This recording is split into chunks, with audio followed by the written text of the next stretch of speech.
I was thinking about the better days. My youth so happy, my hair so nappy, had an afro. Yo, what is going on, people? Let's talk about Premier League. Let's talk about next season. And it's going to be a really enlightening session here as we go through the top teams, as we go through who do we think is going to win the league, where's everybody going to finish. I've got Dave and Neil on their way joining us as well. Gary will probably join us. Gary says, sadly, I don't think it will be us. We look way off form and what I've seen in preseason, fitness-wise and tactically. Yeah, remember, preseason is not to be taken seriously. Gary, if you're listening, I've sent you an invite so you can come in and talk about Arsenal if you want. That way I could be a little bit more subjective. Emerson, shout out to you. Big up, Emerson. I hope you are doing well. He says, evening, Apollo and Garfield. Listen, Emerson, let us know when the under-21 games are starting. Because I really want to meet up with you guys so we can get that done. No problem. And maybe we'll see Max Dowman play a big role in there as well. And where we got another one here. Cam saying, yo, Garfield. Garfield taking all the fans tonight. Yeah, but it sounds like it's going to be some kind of Arsenal talk tonight, man. No, it's varied. I mean, I really want to. We normally do a prediction of where we think everything is going to be, and I kind of run a predictions table as well weekly, which is what I do with the guys on there. So I probably might send that to you as well. Emerson says next Friday is the big one. Oh, next Friday. Yeah, in terms of the under 21s, is that right? No, next Friday is that's right. That's when it starts. Okay. Yeah. Big boys are on Sunday. Yeah. Exactly. And the sports season starts tonight with me. I've got the Redskins playing the New England Patriots tonight at midnight. So I ain't getting to bed till about 3-4 a.m. tonight. I'll be watching my team. It's not, the season's not started yet. No, season starts in September, so it's preseason now. Yeah, it's preseason. Emerson said yes. Cam says, poor souls. They can't understand the beauty of Arteta ball. Arteta ball is not for fragile people. And bedwetters, it is for tough, no-nonsense people. Amen. I hear you, bro. I hear you. I'm going to be very controversial here and say I don't think personally, you know, banter aside, I don't think you're going to do as well as last season. Yeah, there's a lot of things that's going to go into it. We've got Neil coming in here, so we can start to kick it off. There's going to be a lot of things that's going to go into it, and I'm honestly umming and ahhing, and I've got my reasons for, and I've got my reasons after as well. Let me change this. Neil's still.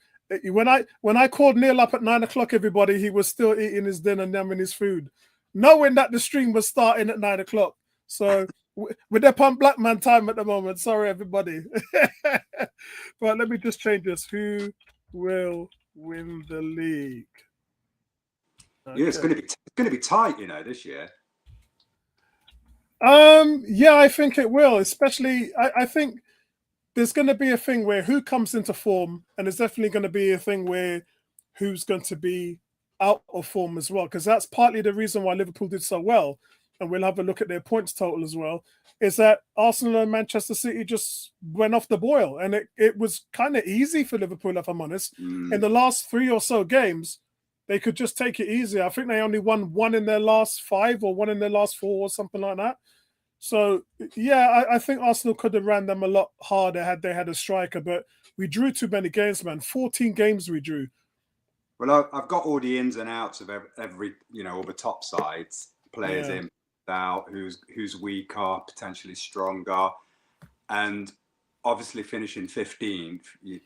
We're stronger now, but I'm not saying just because we've bought 3 players, we've got a brand new training facility, which is a standard thing, which I thank Ronaldo for and Piers Morgan for that. But I think people that are saying, yeah, we're back top 4, that's not the reality, because you think when the hierarchy went to sell the project to Sesko, You think they said to him, yeah, come to us, we're going to win the league this year or next year? No, he was sold on the project, hence why he's got a 20% pay rise if we get Champions League. And he's bought into the project. And what did I say to you about your project when you signed Sesko? There was one thing I said to you about Newcastle. I said it just goes to prove how big a club Manchester United is when he turns down a team that has just won a trophy, and turns down a team that is in the Champions League. He turned that down. He dropped that at the pin of a hat, knowing that Isak wasn't going to be there. He knew this was a good team he could just walk into. They could challenge for the title. They're in the Champions League, playing in the best tournament ever. He forego all of that to join Man United. That tells you how big a club Man United is. It actually tells you also how big a club Newcastle is not. Well, the thing is, I think they're stuck with the PSL stuff as well. But the thing is, you know, Man United ain't the second richest club in the world for nothing, and it all goes on. You know, when you submit your figures to HMRC, it's not a lie. They take into account debt and all the millions that were in debt, and we're still the second. So if Chelsea can go out and spend all this money, whichever, I don't know how they're doing it, but I think Man United have clocked on and they are doing whatever, because we can spend another 200 million. That's another 3 players. Yeah, I mean, I know the rules have changed in regards to what Chelsea have done. It's no longer 8-year, 7-year contracts, but they will still allow 5 years. And no, so, they've just done it 8. They've just done an 8-year one. Yeah, but that's in terms of the UEFA competition. So they've actually been reprimanded for that. So they'll have to face the music, to be honest. And whether UEFA, I don't think UEFA will kick them out, but look what they've done to Palace. But yeah, Chelsea's going to have to answer for that. But from what the Premier League have done, I know it's UEFA hasn't done it. It's the Premier League that have done it, where they're saying that they're capping contracts to 5 years. I don't think the thing is about this golf is coming to effect. It's supposed to be next season. It's supposed to be Next 2026. season. Yeah, but the thing is, they can't do what they do now. Yeah, exactly. Exactly. But the thing is, a lot of teams have actually been doing 5-year extension on payments.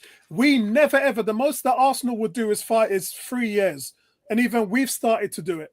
It's because, like, if you want to compete and you want to pay all that money for players, you've got to string it all out. All it means is that there's going to be some summers. Arsenal had that last year, where you're just having net spend, where you're just not spending any money at all. And that's fine. A lot of people are happy with that, as long as you're competitive. That's what we did. Yeah, exactly. So that's why and I think we can still spend, before we can sell, we can still spend almost another 200 million. I think, to be fair, I think we'll get Belieber for 80 million plus add-ons this season. And yeah, because they've got to work on the midfield and defense and the goalkeeper. We still don't know what Emi Martinez is going to do, to be honest. I don't think he knows what he's going to do. Yeah, definitely. All right, guys, we're all here, so let's get. Sorry, it's 12 minutes past, so we're starting late. I can hear myself. Has someone got a speaker on in the background? I can hear my voice kicking back. Is that you, Darren? No, Darren, I think that's. can you hear us? No, that's Dave. Dave is the Chelsea. Dave, sorry, Dave. Hold on. Let me see what I can do. 2 seconds. Okay. If it's just the volume, Dave, you can just turn the volume down, so that should be all right. Right, guys. So, guys, we're here to talk about the Premier League. It starts. I can't believe it starts next weekend. Oh my word! I've been enjoying the break. A lot of people are moaning at me saying, "Apollo, where's the videos?" But you know what? I've just been taking this summer easy. I've just been taking a break. And a lot of the subscribers out there, they understand that I'm managing my lung issues. And I'm in a good place, man. I'm doing really well. I'm putting me first. So I apologize, guys, that there's not as much content, but all that ends next weekend. Next weekend, the fire's about to start. Everything's going to go crazy. And we're going to start to get into it. But today, the new campaign's going to begin Friday next week, a week from today. Yep. August 15th, where the champions will be taking on Bournemouth. Never an easy game. So I just want to say hi to everybody. I said hi, Garfield, Man United fan. What's your expectations for this season, Garfield? Like I said before, even though we finished 15th, so you can't polish a turd. And I think even though with Cunha and Bermo, Sesko, that maybe puts us between 5th and 10th. Top 10. If we get a goalkeeper, see, I'm torn between a goalkeeper and a midfielder or 2 midfielders. But if we get Belieber, or I think also they're talking about Adam Wharton, Yorland, potentially as plan Bs and Cs. But if we get Belieber and a good goalkeeper, I believe that we can get 5th, because we've got the new training ground, which is it's beautiful. I've seen the tour today around it, and we've got the 3 players, potentially another couple coming in. I've set my expectations to 6th, 7th, around there. Sesko, the thing is, I want to keep Højlund. Rasmus. I don't want him sold because Sesko might get an injury, and and Yoro's not like Erasmus. Erasmus is good at holding up the play. He can go forward. He can take players on. Yoro's more of a goal hanger, kind of poacher kind of player. So that's my only worry going in. We need another striker and a midfielder, 100%, and a keeper. If we can get all 3, happy days. But then they've got to gel. But the thing is, I've been seeing training sessions with Amarin, and like the intensity compared to Ten Hag, Mourinho, and all the others that have gone, and the togetherness. I can see a togetherness. When they were opening the ground today, all the players were there. Everyone's just happy and buzzing. I've not seen that before. And I think, you can have great players, but if you ain't got no good cohesion and togetherness in your squad, you ain't doing jack. Especially when you've got a player like Rashford. Well, I'm the leader.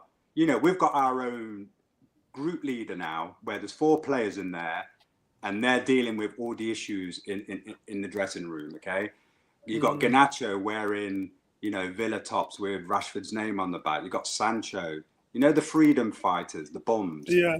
And Amarin, Amarin, he has done what many managers have tried to do and got the sack for.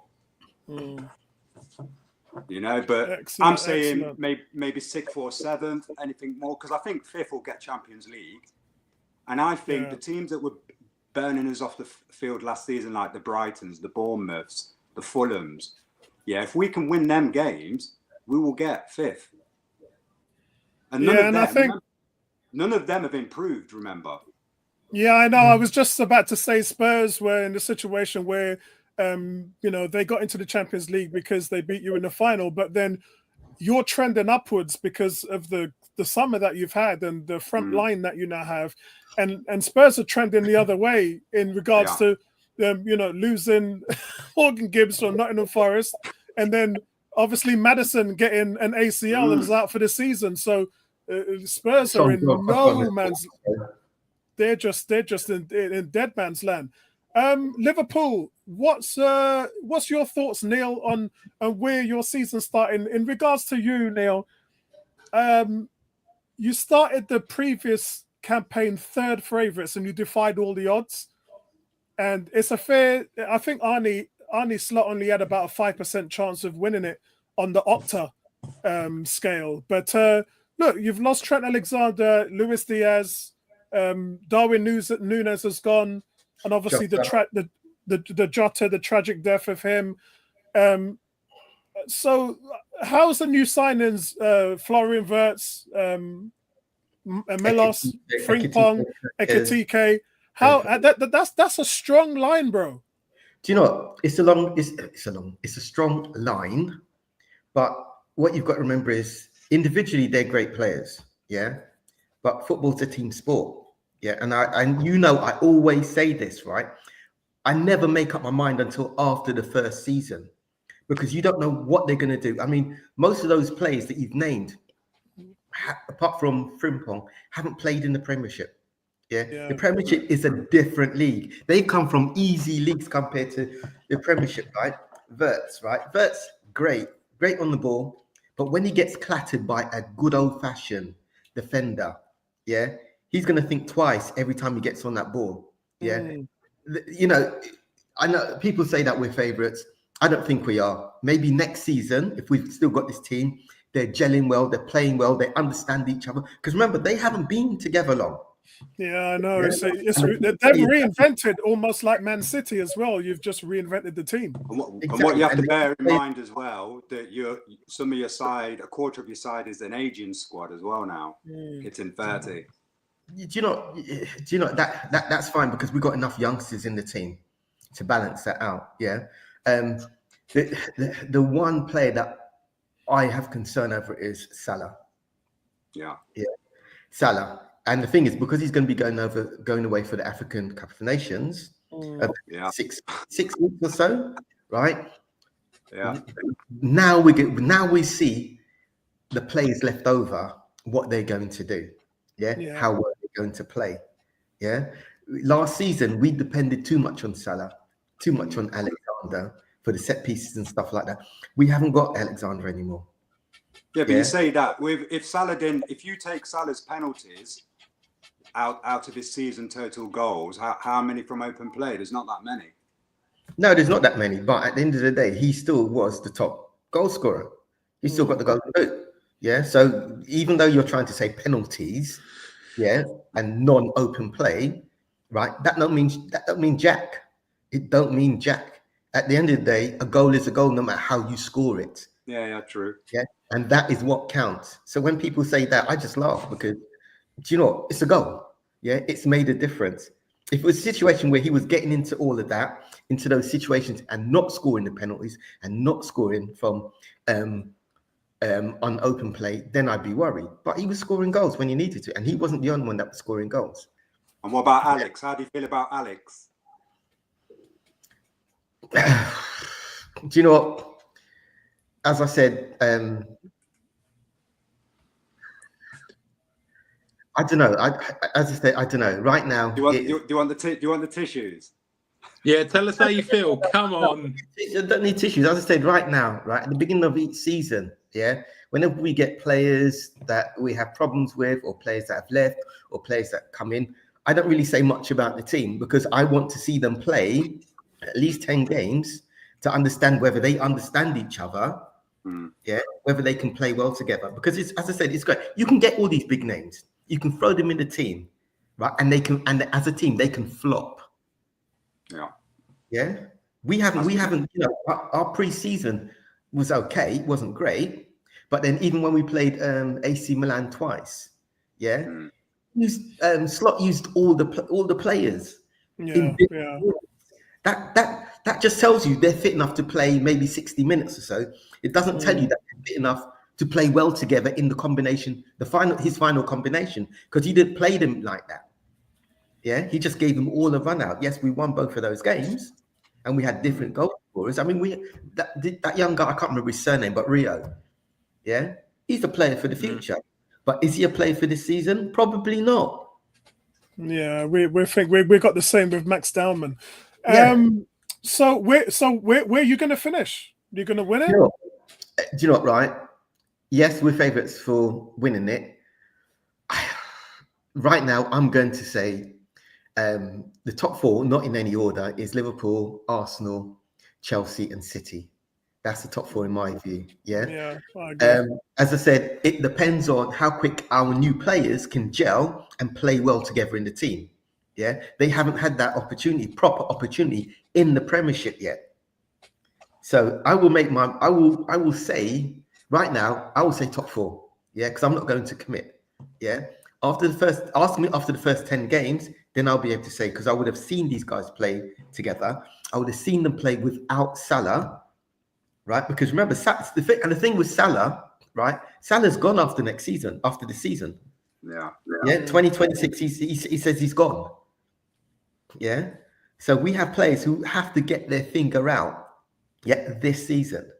Yeah, true. And Nunes is on his way out. Right. Yes, there's that thing about Isak. Yeah. Right now, Isak's a Newcastle player. Who wants Harry? Who's that player that wants your I forgot his name, the white guy. Is it not Harry?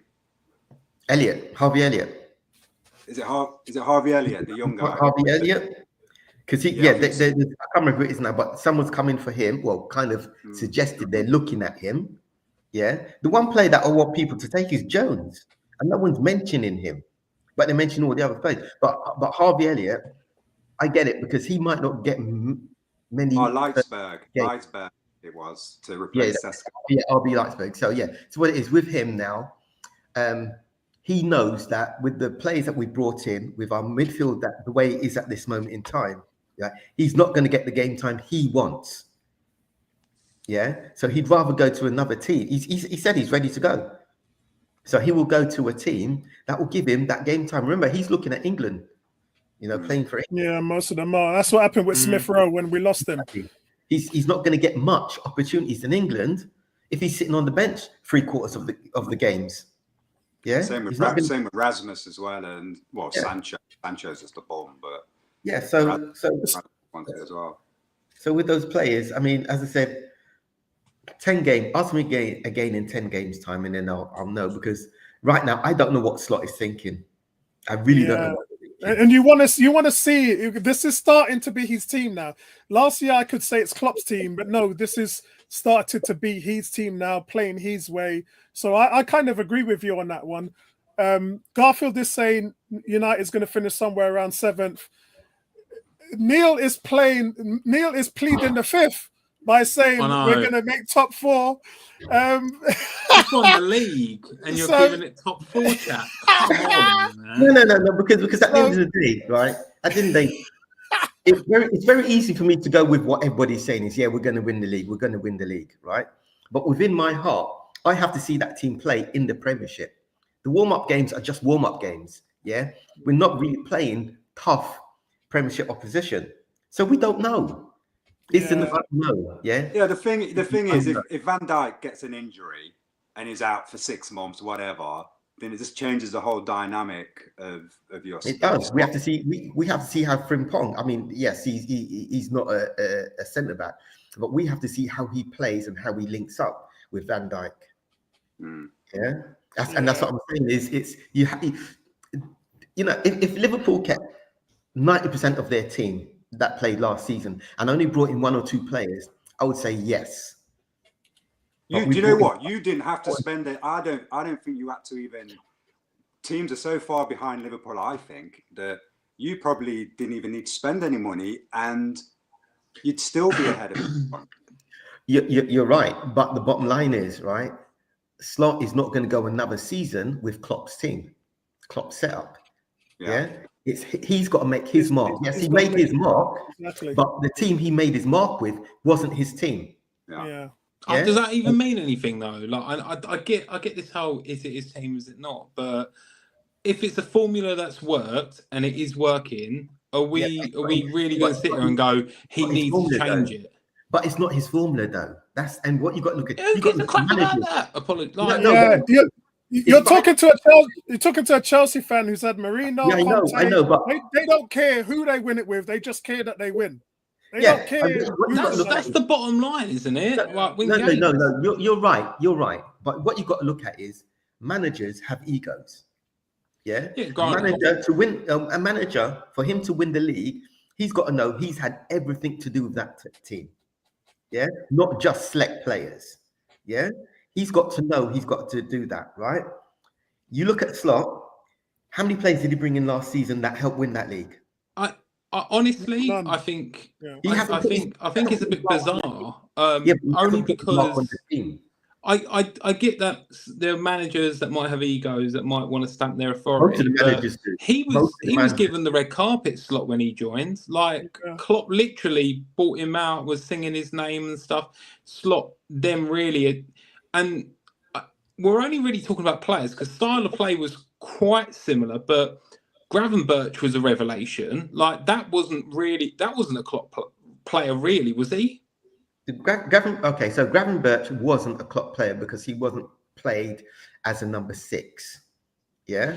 So that's all Slot did is he came in, he spoke to the players, he gave them more enthusiasm, more encouragement, and he swapped to 1 or 2 players' positions. That was it. But when you look at the team, the actual players, he didn't bring any of those in.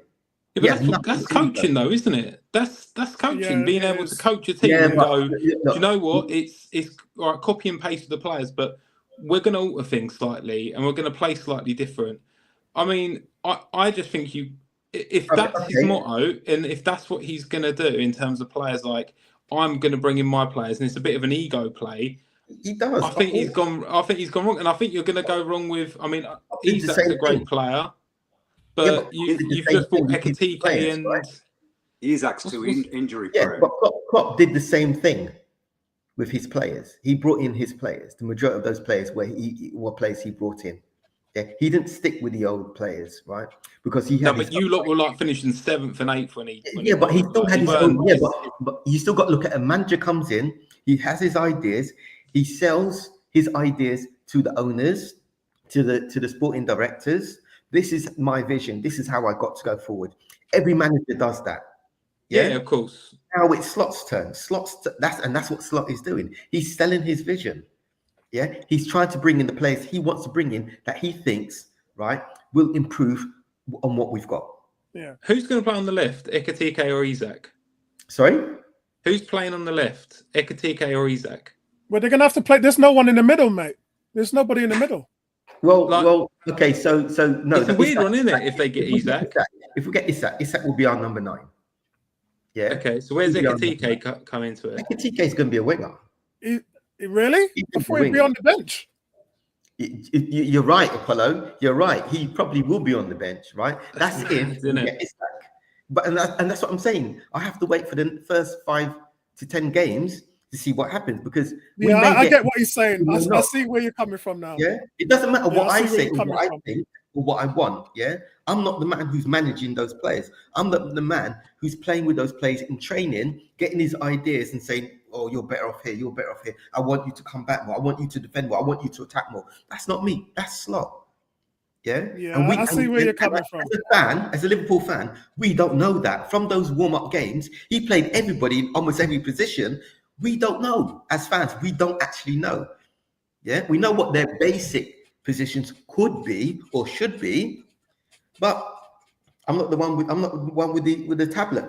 That's what I liked about Amarin, and he changed it probably in the last 15, 20 minutes, but he pretty much stuck with the team that he wants to start with. Yeah, but exactly. And Bermo weren't match fit. He came in for one game, looked okay. You got Sesko that's going to have to come in. I do believe, though, I know we won't lose the Arsenal game. Oh, really? Yeah, it's probably going to end up being a draw. We never have a good result when we go down there. I could tell you the last time we won there was probably when Aubameyang scored the penalty and it was 1-0. We have got a really bad record up there. Our first 5 games. Right? For that game,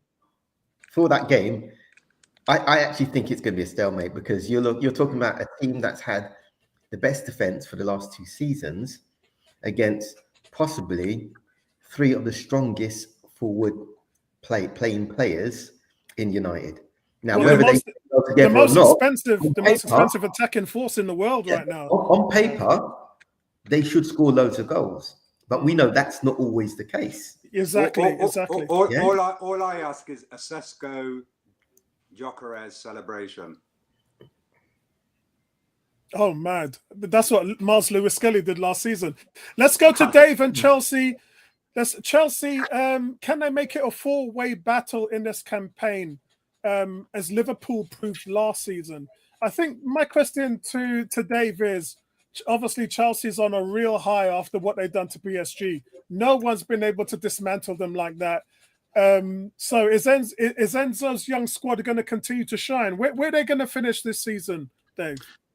I think if I analyse where we're at compared to other teams, I still think Liverpool favourites.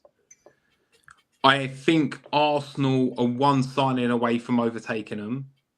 I honestly think I think Arsenal get Eze. I'm Arsenal favourites, in my opinion. Yeah. And I think that's because of the cover that you would have with like Odegaard, who never really, I mean, by his standards, was it a good season? Probably not. Maybe a bit complacent. Maybe something different on the left as well, if you've got Eze there. So I think that would be the icing on the, you know, that would for me put Arsenal over Liverpool.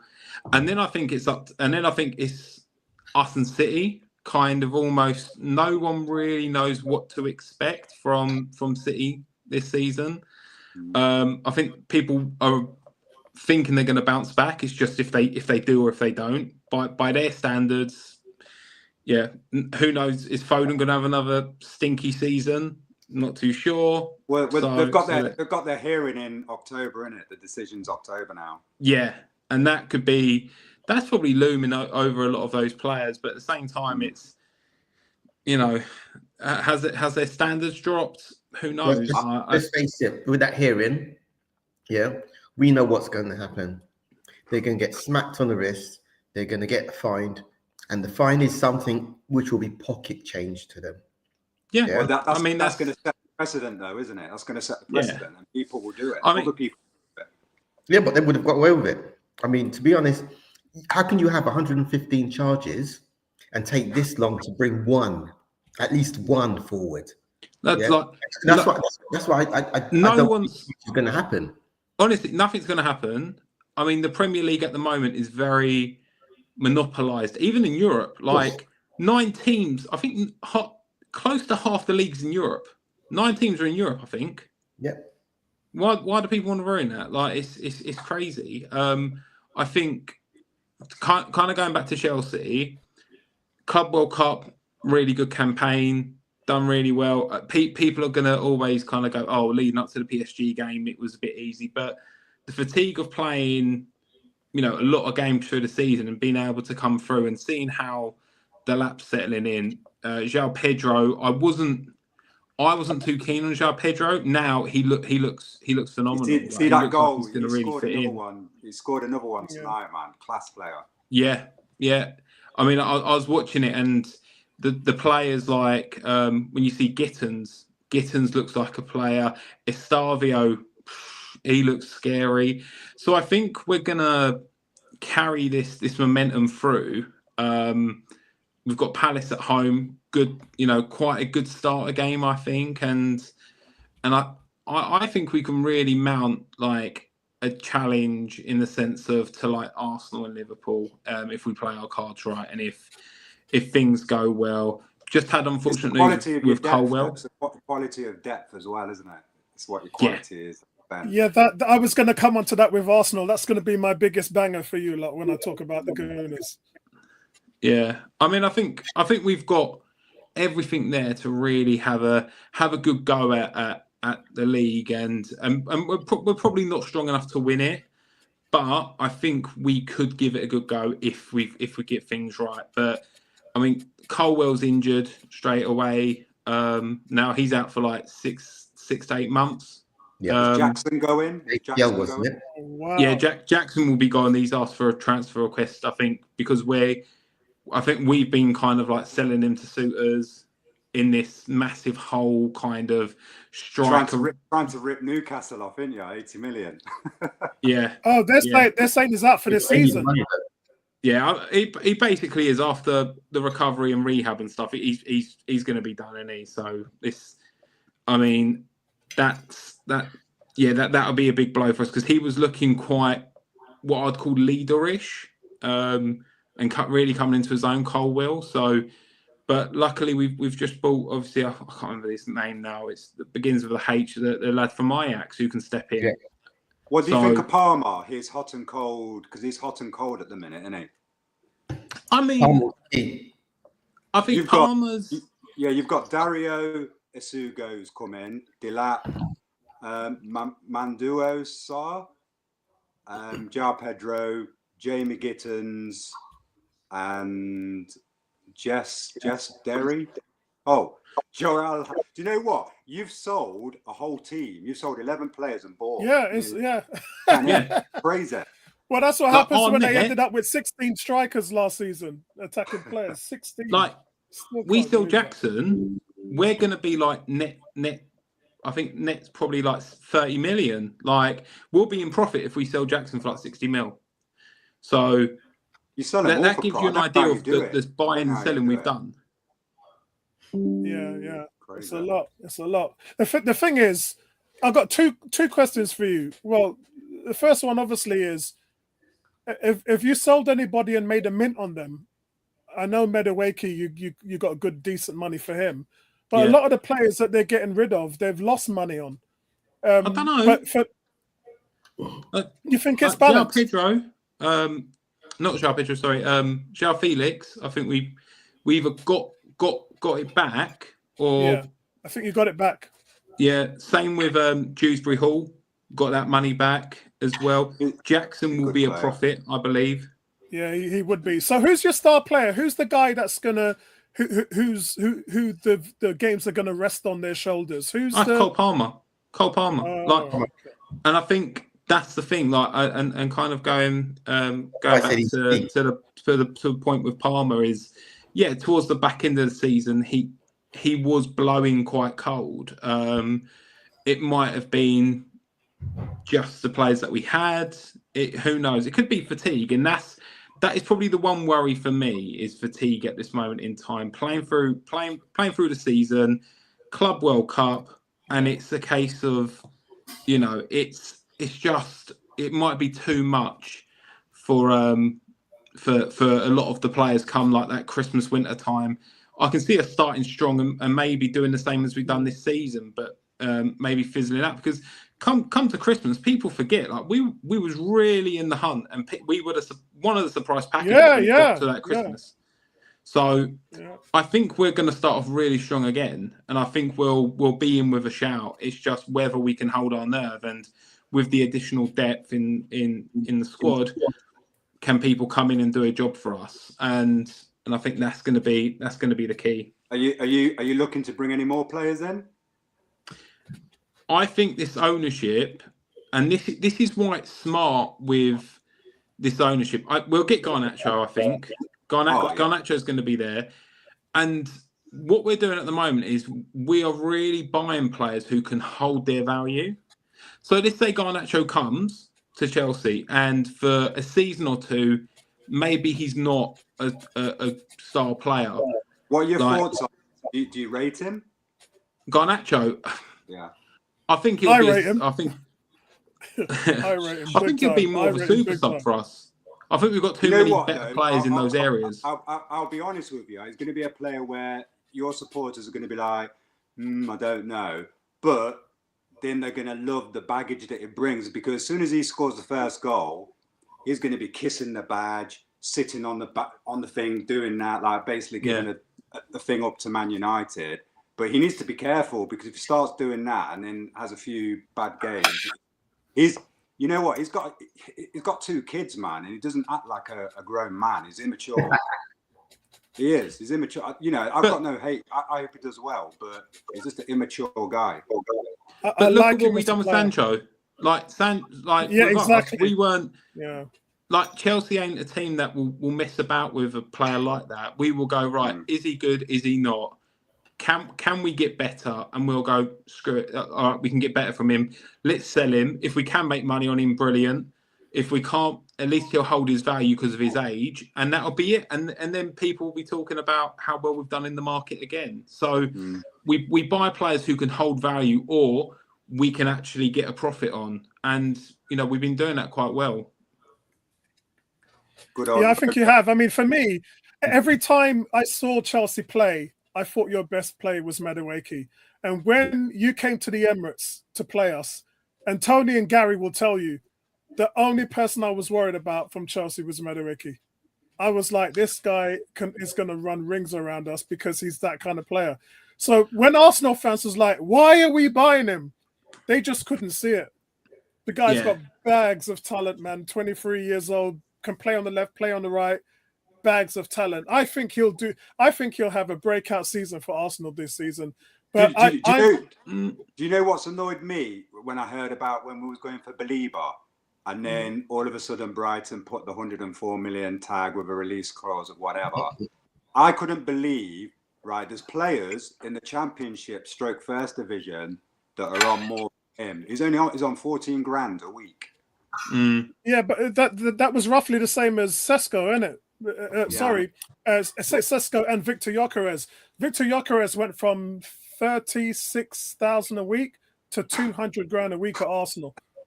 You know, yeah, but that just shows you the strength. There's no money. Yeah, there's no money over there. That's why they want to come over here so badly, because they want to get paid. Yeah, I know, but them players there that are just there for the money and not the badge. They're the toxic ones. Yeah. So I want to talk about Arsenal for a bit. For me, bit of a mixed bag for me, and I'll tell you why. Firstly, why I think they won't win the league is because of how good and consistent Liverpool were. I think people forget the first half of the season, they were just walking away with it. And you know, when you're a good team, when you're supposed to lose, you draw. And when you're supposed to draw, you win. And that's what Liverpool was doing. They were the very definition of that. And the flip side of that is we wasn't. We wasn't at all. The injuries and suspensions, 2 of our best players, Odegaard and Saka, both out for 3.5 months. I mean, it was just an absolute capitulation for what we did last year. And so that's why I think that's a case. Yeah, but have you missed your chance, Apollo? Have you missed your chance? Wow. Well, I said that as well. You know, the fact that we've been so close and we may, you know, the saying strike while the iron's hot, we may have missed our chance. Why I don't think we probably would is because the ages of the players are so young. Like, you hit your prime when you're 26, 27, that's when you're in your prime. Havertz, Rice, Saliba, Saka, all these guys are 24. They'll be 25 this season. So imagine they're still a year away from their prime. So that's the only reason why I say they probably wouldn't. They may not have missed their mark, but they would, if they drop off, there would be a very good case for that. That you know, you missed your chance. You had your chance and you missed it. But why I think to make a case that they will win it is 2 reasons. Number one, how did Liverpool win the league last year?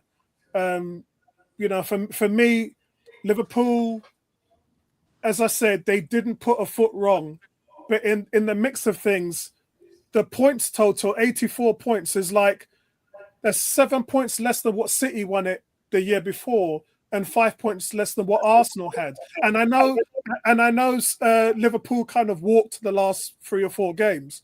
But my point is that sometimes you win because other teams drop off. You know, we've won it when it's like that. Chelsea's won it when it's like that. City's won it. In fact, City's won it a lot when all of us have just been scraping the bottom of the barrel. You know, Man City won 4 in a row because we were inept. We couldn't get over the line. Liverpool couldn't get it done. Chelsea couldn't get it done. Man United couldn't get it done. Just look at that Leicester season. It's just about consistency. That's all it's about. Exactly. Consistency. So it doesn't matter what the other teams are doing around you. If they're not consistent, that's not your problem. Your point is not your problem. Look at Nottingham Forest, where they finished, and look, they were struggling for relegation the season before. Exactly. But my point is the standards that were set before. Remember, Liverpool got 97 points and still lost. So when you win the title with 84 points, is in my experience, it's anybody's. And I know where we lost it. We lost it due to, as I said, all the our thin squad just wasn't good enough. We ended up with having last season would have won it for you if you would have had a good striker last season. Oh yeah. We ended up having a midfielder play as a striker for the last 14 games. And the joke about that is we had Kai Havertz in, who eventually played up front. And he scored 13 goals in half a season. He got injured in January when we went to Dubai. So he was well on his way for 20 goals a season, which for a lot of Chelsea fans were saying to me, you know what? He's doing a number there, mate. He never did it at Chelsea, but he's definitely doing a number here. But this is why I think we would. I want you to take a look at this list. This list that you're seeing: Kepa, Ben White, Kivior, Mosquera, Calafiori in defence, Wanyeri, Norgard, Moreno, and up front, Trossard, Havertz, and Madueke. That's our reserve team. Yeah, I don't think people realise how strong the squad actually is. This is our backup team. So if we go through any of that shenanigans like we did last season, we are well equipped to make a run over 38 games. And I think we've never had that before. We've always been struggling with this player out, that player out, and it's just an excuse because we've never had a squad to facilitate that. And when you think about, losing Odegaard for 4.5 months, and you're talking about, Eze coming in, losing your strikers, you're talking about now Havertz is the backup. You're talking about Saka going out. Well, Madueke and Wanyeri. Wanyeri as a 17-year-old scored 9 goals last season. 9 goals. And the joke is we got an even better player coming out, Max Diamond, who's 15. He won't turn 16 till December. And he is tearing it up right now in preseason. And I really want them to hold him back. I don't want him to throw into the fire because for me, he's just too young. I mean, a lot of people are saying, well, I don't care about his age. Look what he's doing to Newcastle. He tore up Joe Linton. He tore up Burn. He tore up all these players. There's only a couple of players that have come in. Like you got obviously there's Rooney, there's Ronaldo. They're 1 in a million, man. When you get them. Yeah, but the thing is, we've got a lot of that 1 in a million. When you look at our team, you look at Miles Lewis-Skelly, you look at Wanyeri, you look at Dowman, and Nichols is coming through now. There's a lot of like 16, 17-year-old players now. A couple of them turning 18 this year. And I think that when I step back and look at how did United do it back in the day, they had that crops of academy players joining the creme de la creme that joined every year. The Rooneys, the Rio Ferdinands, the Verons and all that. And I look back at it and I think to myself, boy, I can kind of see the shape of this team really, really looking dominant. As Neil said, the last 2 seasons, who's had the best defense? It's Arsenal. Now you go out and get yourself a guy who scored the most goals out of any team in Europe for the last 2 seasons. Now that doesn't mean that it's going to translate, but it's not the goals for me. It's the way he plays. He's an absolute 6'3", he's a beast. He's ripped like the Hulk. He runs down every dead corner, and he just never stops. His motor is so high. He really suits. But he's old. Well, actually, no, he's not old because he's joined us the same age that Ian Wright joined us, and that didn't change anything. Was he 28? 28? No, he's just turned 27. 27. Yeah, it's the weirdest it's the weirdest way to get to like a team like Arsenal, isn't it? From Brighton, Coventry to then Sporting to it's so crazy how he's gone from that kind of area. And Ian Wright did the same thing. Yeah, I think someone mentioned Jamie Vardy. Did Jamie Vardy? I'll have to look it up. If you guys in the chat look. Was it League Two? Was it League Two? Yeah, when he was 25, I think. When he was 25. Look what he's done. Look what he's done. Yeah. I think he'd do well at Wrexham if he went there. Yeah. Wrexham's you lot joke. Wrexham is the team to watch this season, you know. Wrexham is the team to watch this season, yeah? Yeah. Do you, Apollo, just a quick one. Just 2 questions from me to you about Arsenal. One, I get the feeling that this is really Arteta's go big or go home season. If he doesn't win it, I think he could be out. No. And then secondly, in terms of, do you agree with my assessment where it's you get Eze and your title favourites? No. To be honest with you, I just thought if we had a striker up front, then we're title favourites. All the players that you see coming through like Eze and all that, even if we get Isak. Yeah, because the reason is, as good as Liverpool were last season, as an Arsenal fan, we have never had 14 draws in a season. We had those draws because of our inability to finish off games. 14 draws. If we won half of those games, we would have had an extra 14 points. We would have walked it last season. I don't think people realize how bad this is. Just because we finished second didn't mean that we were competitive. We fell off big time last season. That drop points to teams that you shouldn't have been dropping points to. We were dropping points to everybody, Neil. 14 games. We were still dropping points. We were still dropping points to teams that we shouldn't be dropping points to. Yeah, but they didn't even have a striker. Like they didn't get Marino up front. Every season, right? Every season, no matter where we finish off, that's the one thing I always complain about. Yeah, the teams that we are dropping points to, and when you add that up, right, you're talking between 12 and 20 points. No, but that's never been your problem, Neil. Your problem, Neil, has always been your squad depth. So when you had a player injured like Van Dijk, you just look at Man City and look at Man City and Rodri last season. One player. No, I get that. But what I'm saying one player, and that's your problem. If you lose Van Dijk again next season, that's it. Your defense. It's still, but as I said, right, it's down to you got to look at the points. No matter who we lose, who plays well, who doesn't play well. Yeah, it's the teams that you should be beating that we struggle to beat, and we do it every season. Yeah. Every season. Yeah. And then the thing about it, Neil, as well is, I talk about Van Dijk and Salah. Arsenal lost their two best players last season for 3.5 months. Yeah. No Odegaard. So your creativity's gone. And then Saka, your star boy, the best player on the team, gone for 3.5 months.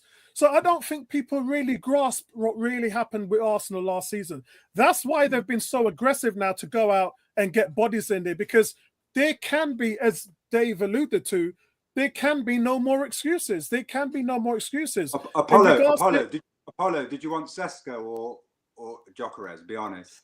I wanted Gyökeres, and I said that all the way through our video. I liked Sesko. Sesko was an Arteta pick, and Arteta likes the young players, so he could groom them. But at the moment, Arsenal can't have potential. They have to have production. You're talking about a guy who scored, Sesko, the same amount of goals as Havertz did in half the season. He scored that in 33 games in the whole season. Havertz did that playing up to January. So it's just if we bought Sesko and it didn't work out, would be moaning about they told you so. He's not a clinical scorer. He doesn't score enough goals. And for me, I think Gyökeres was the right call. This is the guy who we can unleash on the Premier League, and he's going to give defenses fits. They're going to have the game plan for him. And not based on the pre-seasons. I wouldn't say that. Well, of course not. I mean, if you look at Man City in the Champions League, he scored a hat-trick against them last season. Yeah, but have you seen the hat-trick? Come on. No, but it's not the goals. 2 penalties, I think. Was it 2 or 3 penalties? It was 2 penalties. Dubious penalties. Yeah. I mean, I'll be honest. It's the way he plays. Goals. Yeah, we beat them 5-1, right? They spoke to him when he came into Arsenal in his first interview, and they said, why did you want to join Arsenal? He said, did you see what they did to us last season in the Champions League? We demolished them 5-1. And it was the nature of that game where he stood back and he was like, this is the team I want to play for.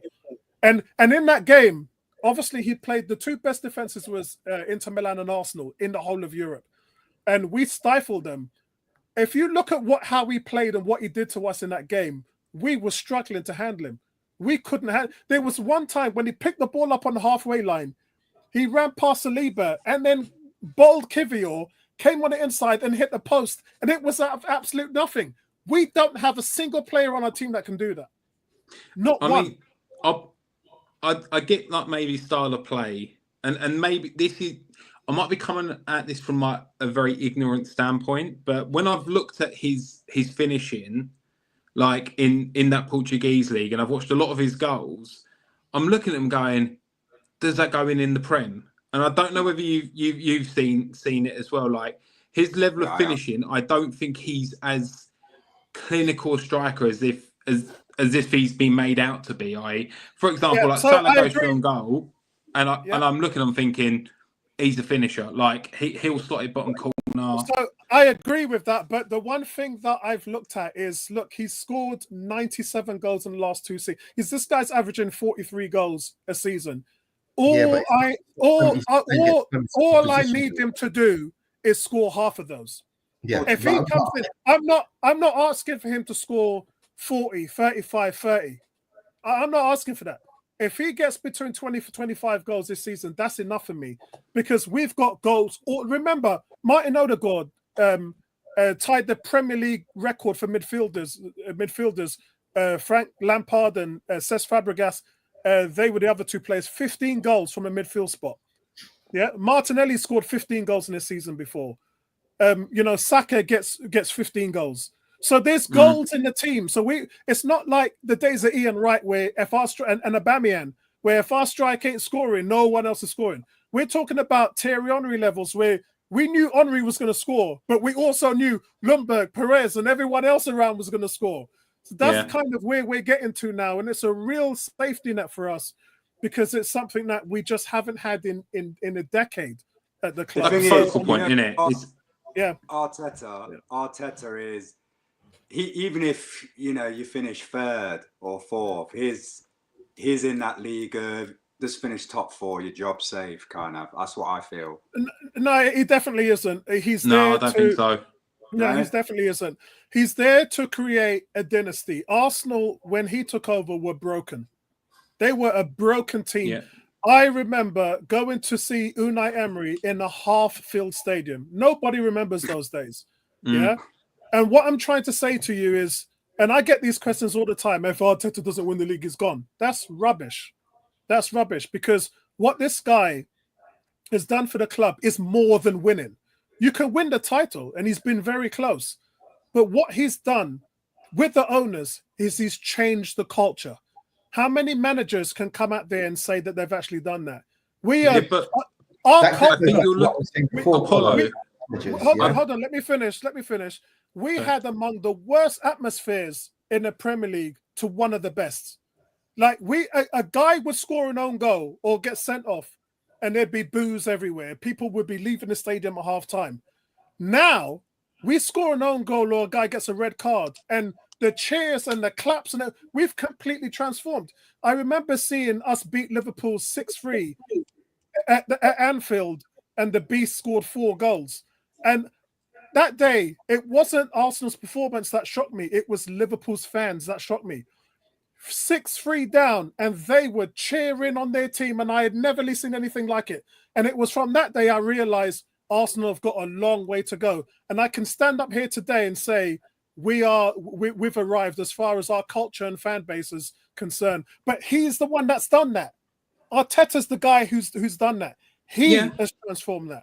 But I get that, and there's a lot of what he's done. He's done a great job. Like this have it right, because we all remember those days as well when you've got Lacazette like kicking youth players in the air in training and having fights and thinking he can get away with it, and players that really probably had too much of an ego on them, and they didn't leave their door. They didn't leave the ego, but at their home, they come with it and they thought they were better than they was. And he has transformed that. But you're in a place now where you are so close to winning this league. You are so, and that's where the pressure comes. And it's then about how the board perceive that, how the owners perceive that in a sense. So I can answer that.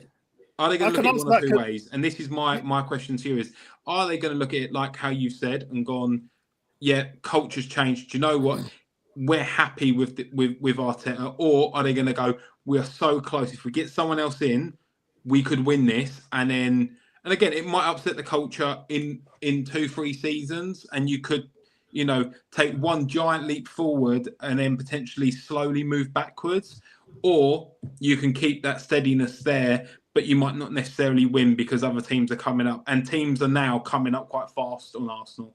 Well, don't you think with Liverpool? Don't you think though with Liverpool improving as well? Basically, everything's just gone along the same. So yes, Arsenal's improved, Chelsea's improved, Liverpool, Man United, but because Liverpool have improved more, on an amazing team that they had last season anyway, other teams are still slightly behind. Do you think that's the case? I think Liverpool need to find themselves out first. Like, and that's where I agree with Andy. Like, you can't just go again. Jota, unforeseen. No one sees that coming, and actually, he's a crucial player. He used to give me fits when he used to be the guy that used to score against us, and I go, he's scored. Yeah, same with Arsenal. Yeah, same with it's Arsenal. like he's banged in a goal against us again. How? And then you look at some of those players that we haven't even touched upon. Cody Gakpo.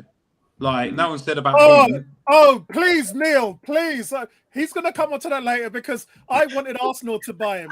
And Neil, for a whole season, Neil was saying to me, I don't rate him. And every time I send him a little email saying, what do you think of him now? Because I'm a big fan of Cody Gakpo. Yeah. But I do want to answer the Arteta question. Yeah, go on. So the Arteta question is not finite. It's definitely one that has to be asked at the end of this season.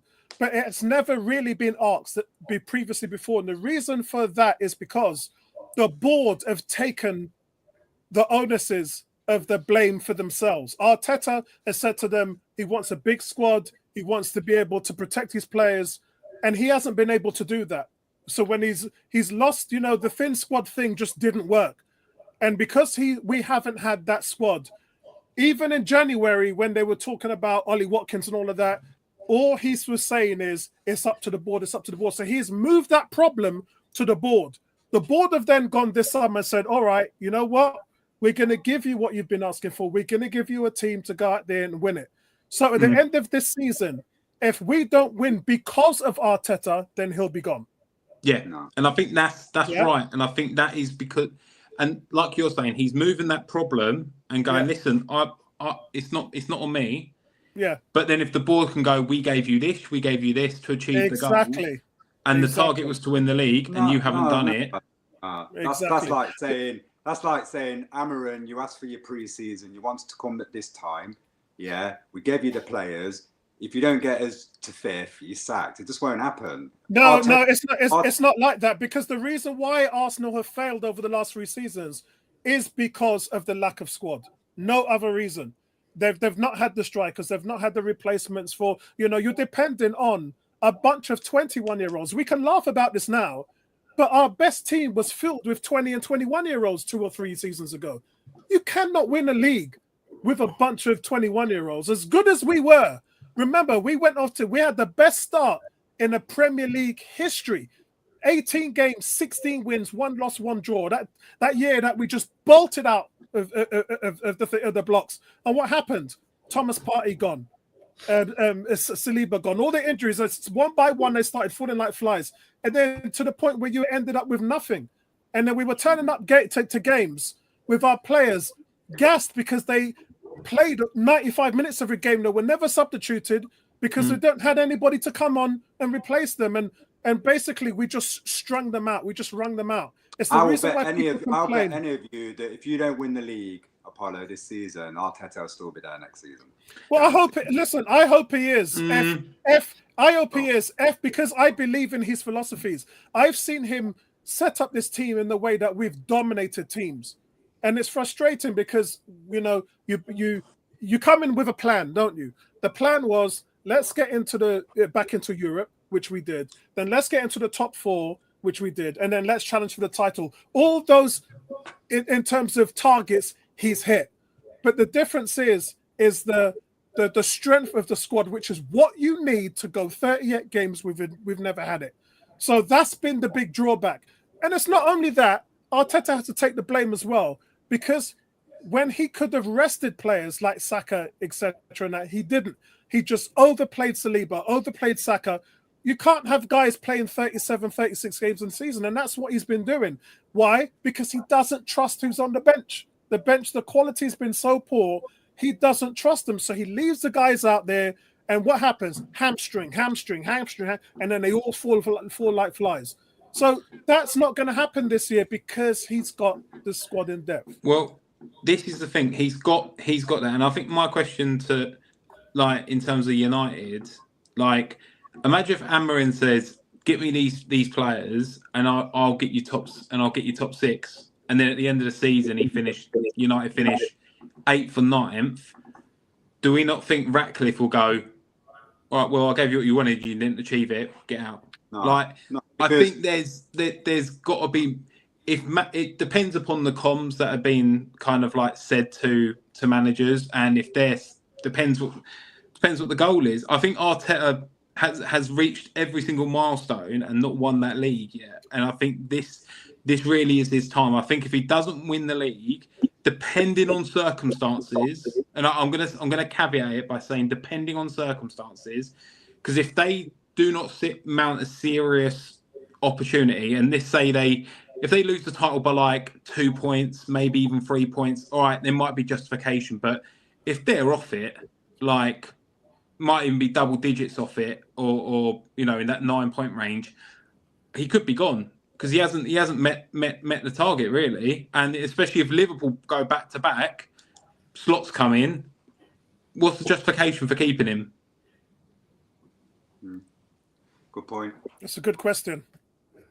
It's a good point, but me personally, I think if he doesn't do it, if Arsenal don't do it, and they get rid of him, they have to start again. They're so close to the top. Yeah, is the board prepared to say, okay, we're going to cut our losses and start again? The fans ain't going to have that.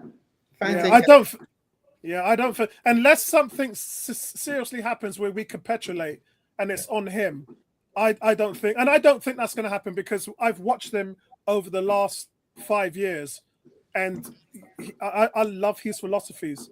I love the way he plays. You guys have to remember, look at things from my position. This isn't a guy who's come in and is just not getting anything done. This guy is setting records. He's built the best defense in the Premier League. That's on him.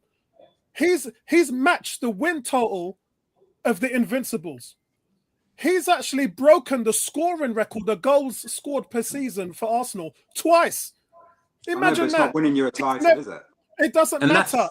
It doesn't matter. These are intangibles. So when you're the board, you're not just looking at results. You're looking at what we would call a KPI in the business world. So you're looking at all the different defining factors, and you've seen a guy who's never managed before in his life, never. Beat all of these records. That tells you this guy's a good manager. So the question is, can he manage? Is he a good manager? That's not even in question, because he's been able to do so much with these teams in terms of what he's built. It's just that the job has not finished. That's all it is. And, if you suffer a severe setback, which we haven't really seen in most of the years, he's been trending upwards. Last year, I think, was a lateral season for us because of the amount of injuries and everything. I don't think we improved, but we didn't go down into a hole either. If we'd have finished 5th or 6th, then I'd definitely say that we would have capitulated. And when you look at, as I said, I mentioned Man City and Rodri, didn't I? That's what you call capitulation. We didn't do that. We kept our standards, still had the best defense in the league, still put a midfielder up front, and we're still getting to the semi-final Champions League and trying to, at a point, still chase down Liverpool, though that died off in March. So there are a lot of reasons where I've said to you guys, I see what he can do and what he's been doing, and I believe in Mikel Arteta. And he just needs a squad. He's taken you out. He really has taken you out from that dark place that the club was in and brought you to the light. And there's no doubt about it. But he's so close now. Yeah. And you use the term there in the business world, which is KPI. His KPI has to be to do something. It might be enough if he doesn't win the league and he wins an FA Cup, or he might win a League Cup. It might be enough to keep him, but he has to do something. Whether it could be get to the final of a Champions League, he has to do something again where the bar's being set higher and higher and higher. What's the next? What is the next layer for him? Because again, he's done all the groundwork and he's got what he needs, and it's just now right. What's the next step? Because okay, and the Champions League is a target as well. The Champions League, I think that the Champions League, from our standpoint, is winnable as well. I thought we had more chance of winning that last season. Do you think Arteta get the sack if he was, say, I don't know, finish 3rd, but not far behind first, but won the FA Cup as well? Do you think he'd be safe? He could probably be safe. I don't count, and I know a couple of you guys are saying win a trophy, and that won't work that way for me. I've seen you guys, Garfield's team, Dave's team. I've seen you guys win FA Cup and then sack the manager next week. So I don't think that's something that would hold us in favour of Arteta. For me, his targets are the Champions League, in which he got to the semi-final with no striker last season, and the Premier League. And the Premier League, which he's finished runners-up with a thin paper squad, and that's his level. So now I think he's ready. Honestly, it would be our rivals are probably looking at it this season, thinking, right, we Arsenal got to be the team we got to take out this year. I don't think they're not looking at Chelsea in terms of running them. They might not be looking at Man City, although Man City have to come out strong. Because they got Rodri back now. Never right City up. Yeah, they're going to come out strong. But I think Liverpool would be looking at Arsenal thinking we got to be on our block here, because they've got it now. And even when we did it, we look at all teams that are possible in the top four. Yeah, and you have to remember, guys, even with all of our shortfallings, the top two teams, Man City and Liverpool, have not beaten us in the league for the last 3 years. That is the gravy of what Mikel Arteta can do. The fact, when he gets it all right and he's got the team, the best teams can't really compete with us. We've been unbeaten with them since 2021. So I think in that light, just the silly little things that allow us to lose these games because of injuries and all that, that has to go now. That's gone. That's no longer an excuse. We've got a squad now that can win it. We should, by all accounts, really give Liverpool and City a run for their money this season. That was a nice little stat there. Have you upgraded production where you get it in your ear, like all the data and all the stats and stuff? Hey, I said to my wife, I'm like Nick Fury. It's all up in here, man. I don't do paperwork. Oh, excellent. It's going to be good. It is. So we've had a look at the teams. This is how I think it's going to turn out. I think it's going to be Liverpool, Arsenal, City, Chelsea. Does anybody see that from changing? Does anybody see a different? Villa. If Newcastle lose Isak and they cannot get hold of Wissa, forget it. Villa ain't really active in the market. They're stagnant. No. They don't need to be, though. They don't need to be. They're good enough. They're good enough to finish top 6. If they get a good run together, they're good enough. Dave is looking at this analytically, thinking, what do both the teams have in common? They can't spend any money. That is the biggest problem with Newcastle and Aston Villa due to FFP. Newcastle's going to be 2027 before. So I'm not sure if you guys are aware, when they... Manchester City is worth, the owners are worth 32 billion. Newcastle's owners are worth 320 billion. So Newcastle are the biggest club in terms of the richest club in the world by a factor of 10 times more than Man City. If you wasn't aware of that, you probably already are anyway. But my case is, when the owners bought the team, they had to sign a 5-year way in terms of them and their FFP limits having to be 50%. So that's the reason why they're cash strapped. For Villa just don't have any money. Villa's commercial business is bad. The players they sell is bad. They continuously having to sell good players just to meet their FFP demands. In all honesty, what they should do is just raise ticket prices, but even that's not going to make much difference. I'm going to change it slightly. I've got a question. Crystal Palace, what are your views on ownership and them getting back into Champions League? Should they or shouldn't they? I think they've lost. I mean, every year they're losing players. If they lose Eze, they're done, mate. Yeah, if they lose Eze, they're done. Eze's so good. That's why I think you get him. I think I honestly think that could be the difference between first and second place. Might be gone as well, isn't it? I think Gahey, Mark Gahey, he's going to be gone. I think, look at what happened with Wolves 3 years ago. Ruben Neves, Jimenez, all they've just lost everything, and Traore, and they should have got relegated. If the bottom three teams wasn't that bad, Spurs, Wolves, and Man United were really on the cusp. So that brings me not just to Crystal Palace, that brings me to Brentford. Brentford have just lost all of, you talk about Ivan Toney, their captain Norgard's gone to Arsenal, Wissa's going to be going, Mbemo.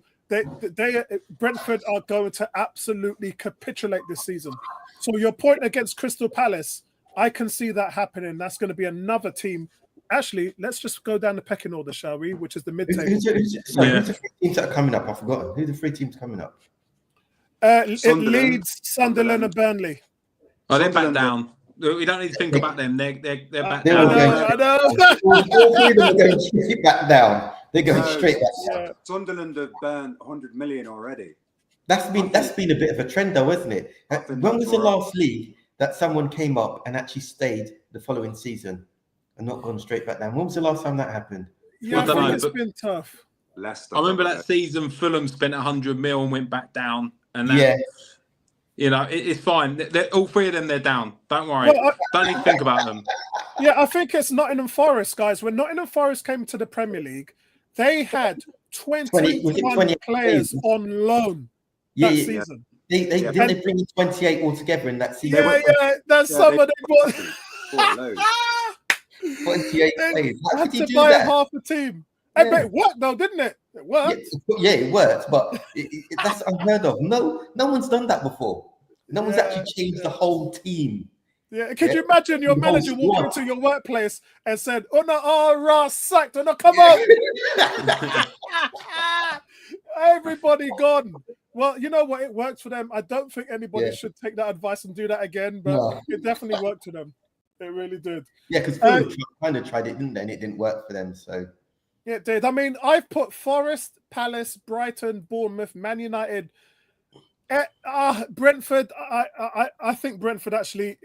I would take Brentford out of there and maybe put Fulham in there because Fulham's at the bottom with Everton. Listen, so I've got no comment on that selection. I wouldn't put United. Oh, mid-table. Sorry, mid-table. Yeah. No. Yeah. I mean, United could do something. I mean, I still think United and Spurs will finish. Let me screenshot this now. I think they'll finish in the top 10. Yeah. Yeah, but I think it's not sleep on United. Like I do think they've signed 3 players, and 2 of them, like in Mbeumo and in Cunha, are players that, like, watching United last year, I was bored to tears. And they never had any magic. Now you've just thrown a whole load of magic, like it's a Disney fairy tale into that team. And that's why I say top 10. That's why I say top 10. Top 10. Like, but it's so like they've just spent that front three's just rejuvenated, and you've gone top 10. Like top 10. No, that's Liverpool. They'll be in the top 10. That's Liverpool 8. I think they could get. Look, guys, I said this to Garfield before, right? I'd say that you lot are getting relegated. That's Liverpool hate. The bottom line is, right, I've seen the players that you bought. I'm impressed with that. But what you got to remember is there are so many teams that finished above you that are still going to do just as well. No, because the teams we were losing to, that's like the mid teams that you've mentioned there, the Evertons, Brentfords, none of these teams have done anything in the market, and we've probably increased by 30%. Just because you lot have bought players, right, and you bought some good players, doesn't necessarily mean that because other teams haven't bought players, they're not going to do anything. Yeah, they're not going. Guys, I said to Garfield before, right? Arsenal went and spent 180 million on Pepe, Lacazette, and Aubameyang, and we were there boasting we had the most expensive strike force in the league, and they were absolutely abysmal. So I warned Garfield a couple of days ago.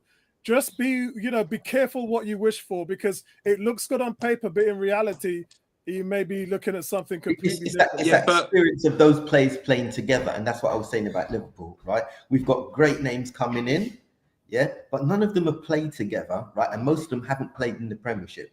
So you have to give them time. That's why I say that for us, if we had those players coming in now, I would say next season we're winning it, right? Because they would have had a season together. They would have known what teams are like to play against.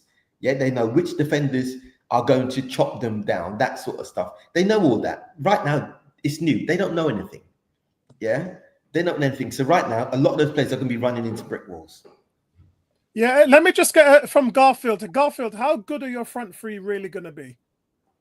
Well, if you look at the stats for between Cunha and Bermo for their respective teams, you know, it's quite formidable. Goals and you throw Sesko's a bit unknown, but yeah, do you know what? I'm giving our window 7.5 out of 10. If we get the goalkeeper and another mid or two mids or a mid and a striker, I might go up to 8. Yeah, but that's a like fair I said shout. at the beginning of the show, you know, I'm saying between 5th and 8th. I'm not going as low as 10th. That's ridiculous. But you know, last season was abysmal. There was players in there upsetting the apple cart. The players we had couldn't play the system, the 3-4-3. And I think he's slowly getting. Give us 2 or 3 more seasons, and I think we'll be able to mount a challenge. No, but that's not this season. So yeah, I've just got one question for you. In terms of, this isn't a question probably anybody's ever asked you before, but it's probably the most important question that you'd have ever faced this summer, and that is Amaran's system. What do you think of his system? Because we haven't really seen his system work, right? Yeah, the guys implement a system, the players have just not been good enough to get it to work. I've been there with Arteta and the donkey guys that we had in before, but. So what's your thoughts on how the system's going to work? Are you a fan of the system that Amaran runs? Watching the sporting games a lot, which I've watched, it looks impressive, but you know, like matey, I forgot your name now, the Chelsea fan. Dave. Neil. Yeah. Dave, sorry, Neil. It's, I don't know, man, I like 4-4-2, how we used to play, but yeah, I think we're going to do well with that system. You know, he's got to keep with it, because if he doesn't keep with it, everyone will be saying he's weak. Look at him; he's caved in. But he's not a manager that will do that. You play that system. If you can't play it, you're gone. And he's got the backing of the board for that. Mm. And the system well. You know, it's not a fluke what he did at Sporting. You know, it weren't just in the local league, it's in Europe. It does work. It's proved its work. I think at Sporting, it was really structured around that attacking style that allows you to run at defenses, you know, that dynamic. But look where they were when he joined Sporting, they were at the bottom. They were doing nothing. It was like when you know, Eddie Howe went to Newcastle and then they gave him some money. He went from relegation battle up to top 4. Mm. Yeah. So it can happen. Yeah, I think where Man United have to improve for me, and a big part of Amaran's system is the pivot. It's the pivot, which is the transitions. Yeah, which is the transitions. That's where Arsenal might struggle, because we've lost the best transitional player in the Premier League, which is Thomas Partey. We've lost him. I'll tell you what, listen, I'm going to give you the team that I want to play. Bearing in mind, Martinez is, you know, that can swap and change. But obviously Onana, because he's not going nowhere. Then I've got Mazwari, Yoro, Heaven, back 3. Dorgu, Martinez, Bruno, Ahmad. And then obviously the front 3, you know. Yeah. Yeah, I think we're gonna. It's next week, man. You got Arsenal, and I cannot wait for that game to come. It's going to be incredible. So, guys, look, the bottom. it makes me laugh. Yeah, man, they've had the worst summer ever. They've had the dog's body of summer transfers. They have. It is not going well. Even with Newcastle, because Newcastle's had the bad. Newcastle can't attract players. Yeah, the difference is, bro, Newcastle made the Champions League last year, and Spurs were nearly relegated. That's the big difference in this conversation. Also, just a quick one to go back to the middle ones that you said. Yeah, I think if you look at, again, you don't know what Forest can do. Like Forest could maybe do the same thing again. Brighton, I think Brighton still have the kind of formula there, and they've still got some key players there that can do a bit. And actually, Bournemouth haven't really been dismantled either, and they were coming on strong towards the back end of they are the three teams that I would look at, like outside of maybe like United, and that front three. If that front three can get firing, because they're all outside of Sesko and Buemo and Cunha are prem proven, I think them plus those other teams, Forest, Brighton, and Bournemouth, I think could be in with trying to get into that top 6 shout. Yeah, I think Garfield wanted to say something, so I'll just be quick. I think when you look at the top 6, the danger is Villa and Newcastle will drop out and be replaced by Forest and Bournemouth, or maybe Man United. That's the crux of the issue lost right some here. Key players though. Bournemouth have lost some key players. I wouldn't say Bournemouth were there. Bournemouth pre-season competition were abysmal. Yeah, they got better when they lost Solanke. Remember that, because of their academy. Yeah. They got better, but Bournemouth, they've lost some key players now in this transfer window, and I can't. Do you know they will? I think they will be one of the teams that will struggle. Really? Struggle. Listen, if you look at Brighton and Bournemouth, they have the same makeup. They have great academies. They always sell good players to other teams, but they're managed well and they're always competitive. And look, Brighton was supposed to get relegated years ago, right? The amount of players that they've left, and yet they're still there. So I can't see it. Bournemouth are going to scare teams. They did last season. Antonio Semenyo is just a legit. He's a player. I thought he was going to go to either Spurs or Chelsea this summer. I really did. Yeah, I'm surprised that no one's actually coming from, to be honest. I know. Yeah. So go on. We know the bottom lot. Apollo, don't even. We can bring the teams up to the bottom, but we know who it is. It's Burnley, Leeds, and Sunderland, and we don't even need to say Burnley have just lost their keeper. Leeds are Leeds. They're going to go back down. I don't care. I don't like Leeds anyway. And Sunderland have just spent money and they're going to try, but Sunderland. They got Xhaka, innit? Yeah, they got Xhaka. At one point, they lost Bellingham, though, innit? They lost Bellingham, so. Yeah, Sunderland used to be the Yo-Yo Cup club under Peter Reid and them. They were the OG Yo-Yo team. So listen, them three. See you later. Bye-bye. Yeah. Give it a go. By the way, for fans watching of those teams, give it a go. But I mean, it is bleak. And if you do something, fair play. Are you a fan? Are you a fan of any of those teams? Because I really like Leeds. I remember in the 70s when I was an Arsenal fan, and Leeds and QPR always used to beat us, man. And it was just like, I used to love Peter Lorimer. He had the hardest shot in football. The Gray brothers, Andy Gray and Eddie Gray. Can I ask you guys something? Do you think because the World Cup's following straight after the league, do you think it's going to take a bit of the rough tackling edge off in this season, so they're not injured? Nah. No, I don't. This is going to be definitely one of the most competitive Premier League titles in a long time. Players are going to be taking out players. Screw the World Cup. They're going to be taking out players. They don't care. Yeah, they don't care. Yeah. And that's the thing with the Premiership, right? I don't think the Premiership, me personally, when I look at how football is played, skills, that sort of stuff, I'd rather watch the Liga, right? But when it comes to the good old-fashioned tough man, yeah, if you don't like the rain, don't get on the pitch sort of type football, yeah, right, where the defenders are taking you out, yeah, they're taking you out like they've got money, yeah. That's what that's what the Premiership's about, right? And that's why there's a lot of players that come over here don't last long. And that's why when you see the top players, when you look at The only top player I can think of that's played in here is Ronaldo. You haven't seen the Messi. You haven't seen any of those other top players coming because they know from when they come here and they get clattered, they're done. They're done. I remember when Morientes came from Real Madrid and he came to us. Yeah, there was another player called Hosami. Yeah, he came over as well, and they thought, yeah. Premier League, it's nothing. They got clattered a couple of times. They didn't want to touch the ball after that. They did not want to touch the ball.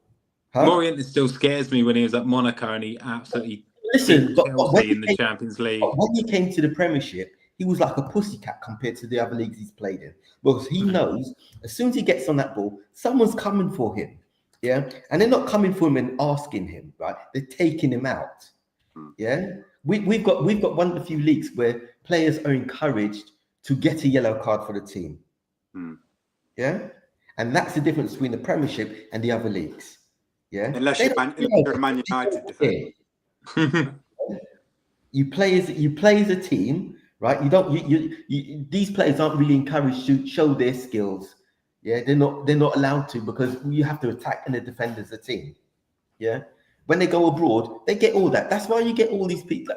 That's why you don't see these players coming over because they know. Look at Robinho when he came over. Yeah, what happened to him? That and the cold weather. He wanted to go back. Hey, we've all had that. We've had a couple of them. Denelson, Javinho. Garfield had Di Maria. They all come over here thinking the Premiership, I'm gonna do well. Yeah. The cold weather gets them, right? They get clattered a couple of times. They get injured. They go out injured longer, just in one season than a couple of seasons where they were playing before. Yeah. Look, Robinho, wasn't he the one? Wasn't Robinho the one that told all his friends, he bragged to his friends that he signed for Manchester, and then when he turned up at City, the wrong one. I said I thought the kids were red. Come on, it's not United hate watch, man. Come on. In fairness, to your point, Neil, like if I come over to England and I was living in like a Liverpool or a Manchester, I wouldn't be performing, so it's fine. Yeah. Oh. All right, guys. So let's end the show now, and so let's get down what we said. So, Garfield says that United are going to finish around what, 6th or 7th? Yeah, between fifth and eighth. I'll go between 5th and 8th. And who's going to win? Who's your top 4? Who's going to win the league? I'm going Liverpool, Arsenal. Oh God, Man City, Chelsea. Okay, and Neil pleaded the 5th, so he wasn't ready to give Liverpool the title. I'll commit. Right, I'll say this before, right? Okay, so I think he's gonna blag it and not put Liverpool. No. Has anybody got a Bible around here that we can? You got a Bible you can put his hand on? LFC, Arsenal, City and Chelsea. Man City, Chelsea, yeah. That's how it'll finish. He's gone from top 4 to top 5. I know. Because you lot are putting me under pressure, man. My God. And you know what that means? I don't want to answer that question until 10 games in. Yeah. And you know what that means? So that means that I've now got to change my stance and go Arsenal, Liverpool, Chelsea, and then City. To be honest, Chelsea buy players upon play. How many players have you lot got out on loan? How many players? You must have the biggest squad ever. Yeah, Chelsea the dark horse. What do you want me to say? Like say yes and be embarrassed about it. Like it's fine.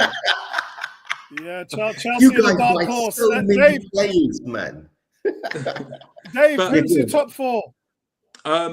It depends who you get Eze. For me, I think Eze is a player, and I think with Eze, it's Arsenal, Liverpool, Chelsea, City. Without Eze, I think it's Liverpool, Arsenal, Chelsea, City. I think City still will need a season to kind of relapse almost a little bit, and well, not really, like to come back essentially. They're a sleeping giant. Because of Rodri. Yes, because of Rodri. Even Mamouche to kind of kick on, players like that. Even Foden wasn't. I think Foden needs to rediscover himself. Like They're the What's wild card in Foden this whole shit? thing. You know what? When we lost Odegaard for 3 months, Saka turned up and took the onuses. Put the ball by the scruff of the neck. Yeah. And last season, it wasn't just about Foden, right? You look at most of their players. But he didn't do nothing. That's what I'm saying. I know. Did nothing. Nothing, but Pep was then complaining to himself, saying, "Why the hell did I sell Cole Palmer?" Yeah, because Cole Palmer would have taken the reign. You know what I mean? Taking the reins, and he would have led that team. Yeah, it don't matter. Let him keep saying that and regretting it and living nightmares. I'm happy with that. Listen, as I said, all Pep needs to do this season is cut his nails. Yeah, good point. Cut his nails. Hey, listen, hey, look at the banter man standing right there, United fan who's not going to say nothing about Man City, because Man City's demise last season must have been the most happiest thing that Garfield has ever seen in the Premier League. Yeah, but they were still the top team in Manchester, right? Hey, that don't count for nothing, man, because you win 4 in a row and then you do that, what they did last season. Nah, man. You lose one player, It's like building up a pack of cards and you just take one piece out of the Jenga. And they just drop them. Listen, you lot are going to be crying. Watch at the end of the season. We'll come back. We'll have a post-season chat, yeah, and then we'll see where we lie. There'll be surprises. There will be surprises. Yeah. I mean, but listen, Garfield, have you seen our opening 5 games? Yeah, our opening 6 games are bad for Arsenal. Our opening 6 games are terrible. So that's the thing for me. If we can get past these 6 games, I think that we've got United away. Do it doesn't matter how you start. Yeah, but it doesn't matter how you start. We've got Liverpool, Forest, and Man City and Newcastle. Yeah, but you'll get them out of the way. And the thing is, every team has to play every team twice anyway. So it doesn't matter if you play them at the beginning, the middle, at the end. Yeah, you've just got to bring your game.